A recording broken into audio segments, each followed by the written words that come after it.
السلام عليكم. ازيكم حبايبي؟ عاملين ايه؟ يا رب تكونوا بخير دايما. صلوا على الرسول. اللهم صل وسلم وبارك عليك يا سيدي يا حبيبي يا شفيعي يا رسول الله.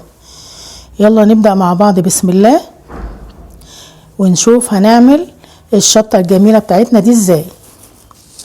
ان شاء الله من ضمن تفريزات رمضان الفلفل هنفرمه. معانا فلفل بارد، معانا فلفل حامي اخضر واحمر، وبرده في الفلفل البارد اخضر واحمر، ومعانا توم متقشر، ملح، خل، زيت. طبعا بعد ما نفرمه ان شاء الله هنشيله في الفريزر وهنستخدمه في ايه؟ هنستخدمه في اكلات كتير. من ضمن الاكلات الكبده، بنحط معلقه واحنا بنسوي الكبده، والكبد والقوانص لو عملنا كبد وقوانص في رمضان، وبنستخدمه كمان معلقه كده مع الباميه، وبنستخدمه في جميع انواع السمك والبتنجان المقلي والمسلوق. يلا نشوف هنعمل فيه ايه. ناخد الحاجات دي على جنب كده ونجيب القطاعه بتاعتنا. يلا هنقطع مع بعض كده. بسم الله.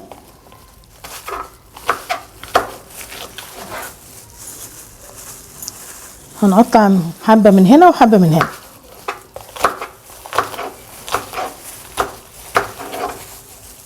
بسم الله، عشان يبقى سهل معانا في الفرم على طول. وهنضربه بالبذر بتاعه.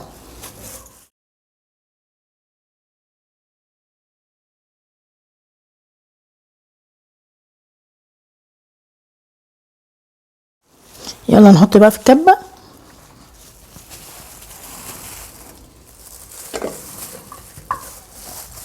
بسم الله.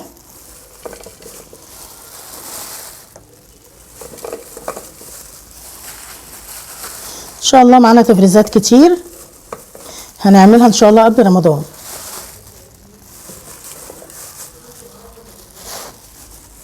وكل سنه وانتم طيبين يا رب، وينعاد عليكم بخير والامه الاسلاميه كلها بخير يا رب. نقطع كمان حبه.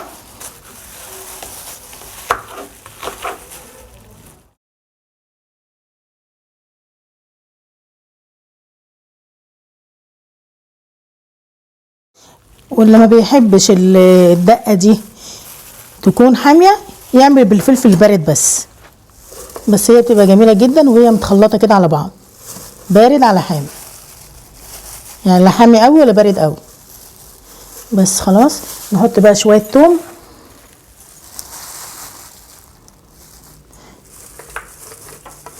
على الفلفل واحنا بندقه عشان تبقى جاهزه معانا على طول. نحط شويه ملح. بسم الله.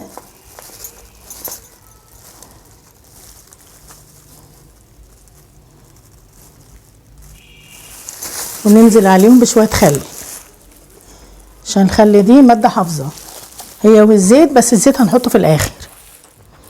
نحط الزيت على الوش.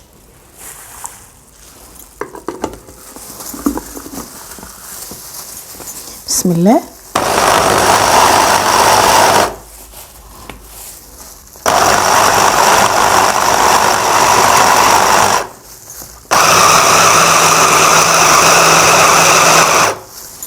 اهو بيتفرم معانا اهو ما شاء الله.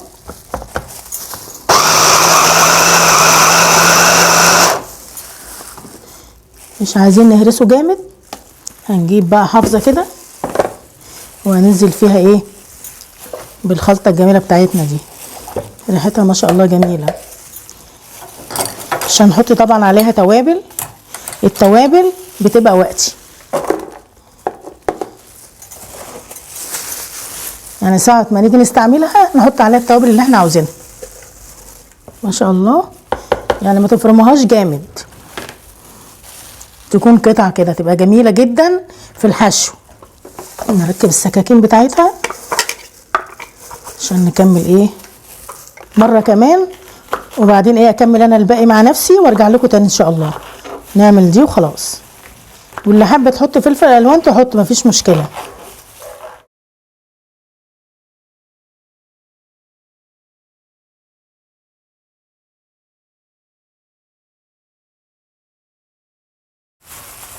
ننزل بقى بالكبة. ننزل بحبة توم برضه عليهم كده وبرضه هنحط شويه ملح، شويه ملح كده، كتريش عشان ما يبقاش حادق. نحط شويه خل، يلا نضربهم. بسم الله الرحمن الرحيم.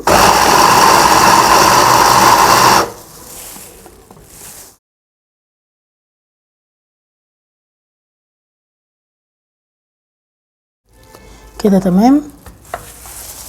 نشيل السكاكين، يلا بقى نحطهم في العلبة. بسم الله ما شاء الله، ريحتها معلهاش طول، ريحتها جميلة والله يا جماعة، ريحتها جميلة جدا.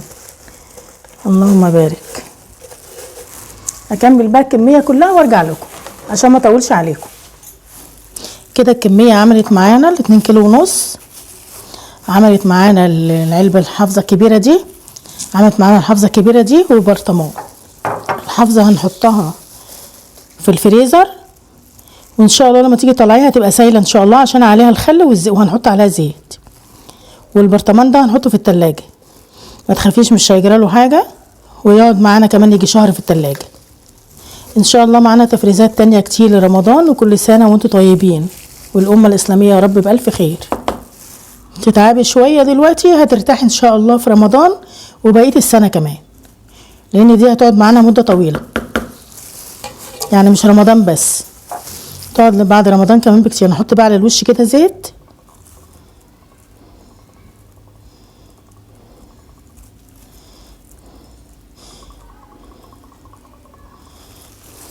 كده تمام اهو. ما شاء الله البرطمان اتملى والعلبة ما شاء الله اتملت ما شاء الله. احنا كده خلاص خلصنا الكمية كلها. نغطي بقى العلبة ما شاء الله، الله اكبر، زي ما انتوا شايفين كده. الكمية دي عملناها من 2 كيلو ونص فلفل بارد على شطة حامية، عملت الكمية اللي احنا شايفينها دي. يلا يا حبايبي بقى نجيب الفلفل ونفرمه ونعمل الدقة الجميلة دي عشان شهر رمضان المبارك.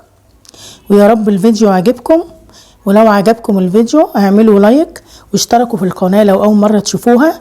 تحياتي ليكم والسلام عليكم ورحمة الله وبركاته.